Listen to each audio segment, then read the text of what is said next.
Aryna Sabalenka speaks out after Battle of the Sexes loss to Nick Kyrgios. I need revenge. Aryna Sabalenka has broken her silence after losing to Nick Kyrgios, openly calling for revenge.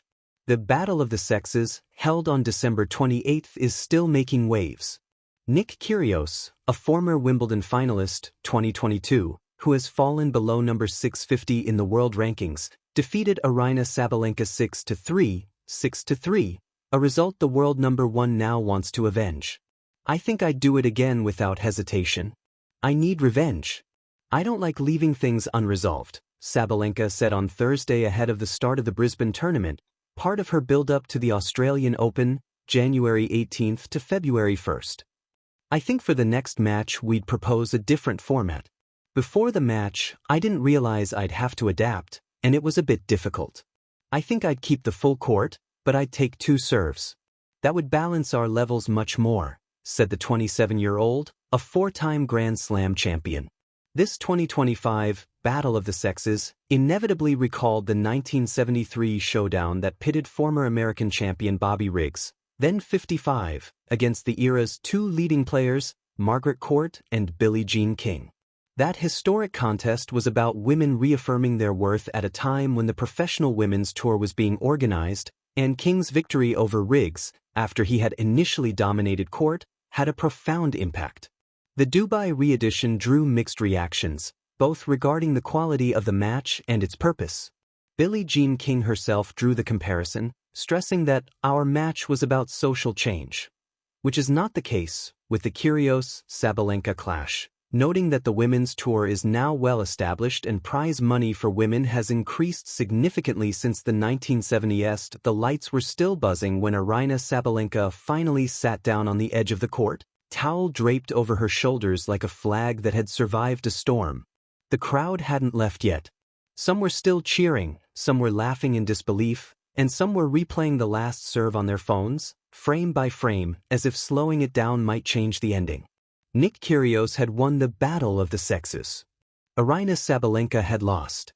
And yet, somehow, the night felt less like a defeat and more like the opening chapter of something unfinished. I need revenge, she said later, half smiling, half burning, her voice steady but charged with the kind of energy that doesn't fade when the scoreboard goes dark. A match bigger than the score.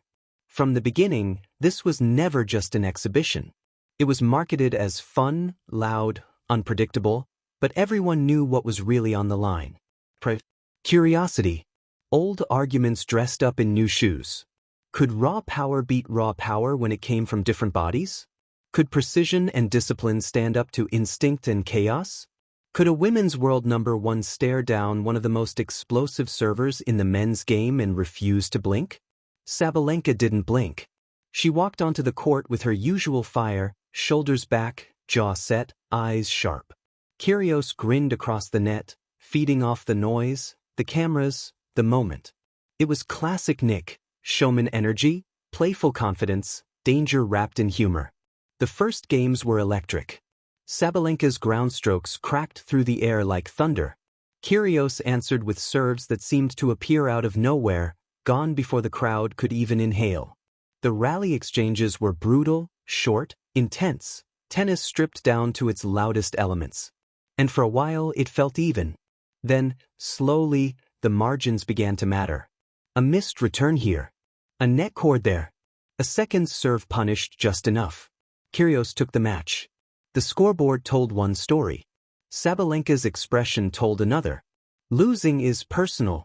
In the press conference room, the atmosphere shifted. The jokes faded. The questions became careful. Sabalenka leaned forward, elbows on the table, fingers interlocked. Her eyes were calm, but anyone who had followed her career knew what that calm meant. This was the same look she wore after tough losses in Grand Slams. The same look that usually came before a dangerous comeback. I don't like losing, she said simply. Not in practice. Not in matches like this. Not anywhere. Someone asked if the loss bothered her more because of the format, because of the conversation around men versus women. She shook her head. No. It bothers me because I know I can be better. Then came the line that would travel faster than the match highlights themselves. I need revenge. She laughed right after saying it, but it wasn't a joke. It was a promise, to herself more than anyone else. What revenge really means. Sabalenka wasn't talking about anger. She wasn't talking about proving someone wrong in a comment section or winning an argument on social media. Her revenge was quieter, heavier. It looked like extra hours on the practice court when no one was filming.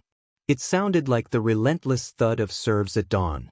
It felt like refining footwork, sharpening returns, building endurance until power met patience. Because Aryna Sabalenka has never been just about strength.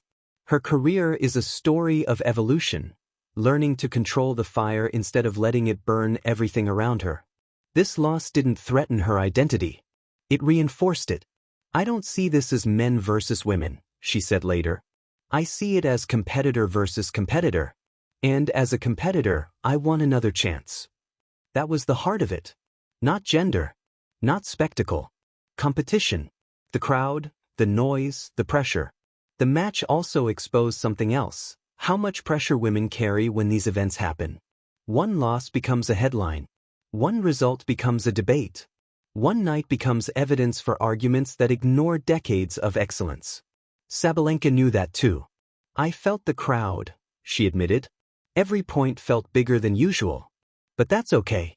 I want that pressure. I want those moments."